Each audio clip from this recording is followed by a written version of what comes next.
మనం న్యూజిలాండ్ చూస్తున్నాం. ప్రభుత్వ పాలన క్షేత్రస్థాయిలో ప్రజలకు ఎలా అందుతోంది? అధికారుల అలసత్వం ప్రదర్శిస్తున్నారా? ఈ ప్రశ్నకు సమాధానం రాబట్టేందుకు ముఖ్యమంత్రి చంద్రబాబు నాయుడు నేరుగా రంగంలోకి దిగారు. ఆర్టీజీ సెంటర్ నుంచి వివిధ శాఖల పనితీరుపై ఆయన ఉన్నత స్థాయి సమీక్ష నిర్వహించారు.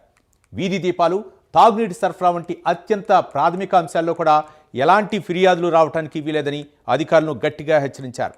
సరఫరా చేసే నీటి నాణ్యతను తరచూ పరీక్షించాలని, ఎక్కడైనా నీరు కలుషితమైతే తక్షణమే స్పందించాలని, సమస్యను పరిష్కరించాలని ఆదేశించారు. అంతేకాదు రాష్ట్రంలోని 3 ప్రధాన నగరాల్లో డీ అడిక్షన్ సెంటర్లు, హాస్టల్లో ఆర్ఓ ప్లాంట్లు ఏర్పాటు చేయాలని కీలక సూచనలు చేశారు. ఇది కేవలం సమీక్ష కాదు, ప్రజాసేవలో అలసత్వం వహిస్తే సహించేదే లేదన్నారు. ఇక బలమైన సందేశం కూడా ఇచ్చారు. ఇదే అంశానికి సంబంధించి మరింత సమాచారం మా కరెస్పాండెంట్ శ్రీహరి అందిస్తారు. శ్రీహరి.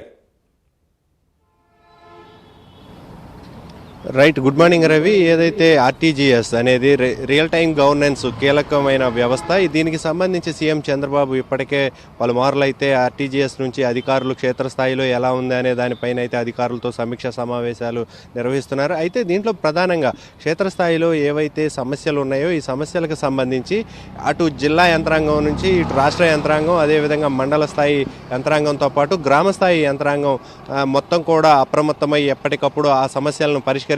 అక్కడికి వచ్చిన సమస్య ఏదైతే ఉందో ఆ పెద్ద ఎత్తున అది ఉధృతం కాకముందే దాన్ని సమస్యను పరిష్కరించే దిశగా అధికారులు ఒక ప్రణాళికతో ముందుకు వెళ్లాలంటూ సీఎం చంద్రబాబు అధికారులకైతే పలుమార్లు అటు ఐఏఎస్లకి ఇటు కలెక్టర్లకు కాన్ఫరెన్స్లో ప్రతిసారి చెప్తున్న పరిస్థితి. దాంతోపాటు క్షేత్రస్థాయిలో ఉన్న డేటా ఏదైతే ఉందో ఆ డేటా మొత్తాన్ని కూడా ఆర్టీజీఎస్కి క్రోడీకరించి దానికి సంబంధించిన సమస్యలు, ఎలాంటి సమస్యలు వచ్చినా, ఎప్పటి సమస్యలు ఉన్నా కూడా వాటన్నిటిని కూడా ఒకదానికొకటి క్రాస్ వెరిఫై చేసుకుంటూ దాన్ని పరిష్కరించే దిశగా అధికారులు ప్రణాళికతో ముందుకు వెళ్లాలని చెప్పని ఇప్పటికే సీఎం చంద్రబాబు సూచించారు. అయితే దీంతోపాటు ప్రధానంగా ఎక్కడైతే గ్రామ స్థాయిలో కానీ, మండల స్థాయిలో కానీ, పట్టణ స్థాయిలో కానీ ఏవైతే ఉన్నాయో వీటన్నిటిని సమస్యలు, అదేవిధంగా రోడ్లు, డ్రైనేజీలు, లేదంటే వాటర్ సమస్య, లేదంటే విద్యుత్ దీపాలు, ఇలాంటివి సమస్యలు ఏవొచ్చినా కూడా అధికారులు వెంటనే స్పందించి దానిపైన సత్వరమే తగిన చర్యలు, అక్కడ పునరుద్ధరణ చర్యలు చేపట్టాలి, తగిన మార్పులను వెంటనే పరిష్కారం చేయాలి అని చెప్పని అధికారులు ఎక్కడ కూడా అలసత్వం వహించొద్దు,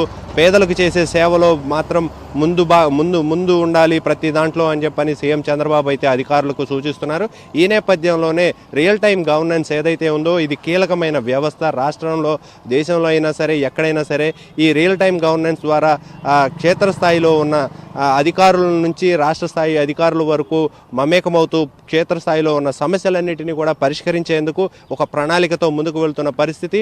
అధికారులు మాత్రం ఎక్కడ అలసత్వం వహించొద్దు, సమస్య వస్తే వెంటనే పరిష్కరించండి అంటూ సీఎం చంద్రబాబు అయితే అధికారులకు సూచిస్తున్నారు. ఈ నేపథ్యంలోనే ఎక్కడ ఏ సమస్య వచ్చినా దానికి సంబంధించిన డేటాని మాత్రం ఆర్టీజీఎస్లో మాత్రం భద్రపరిచి దాన్ని ఎప్పటికప్పుడు రివ్యూ చేస్తూ అలాంటి సమస్యలు మళ్ళీ పునరావృతం అయినప్పుడు అప్పటికి ఇప్పటికీ వేరియేషన్ ఏంటనేది చూసుకుంటూ దాన్ని క్రాస్ చెక్ చేసుకుంటూ పరిష్కరించాలని చెప్పని అయితే సీఎం చంద్రబాబు సూచిస్తున్న పరిస్థితి అయితే కనబడతా ఉంది. Ravi. Right, thank you Srihari.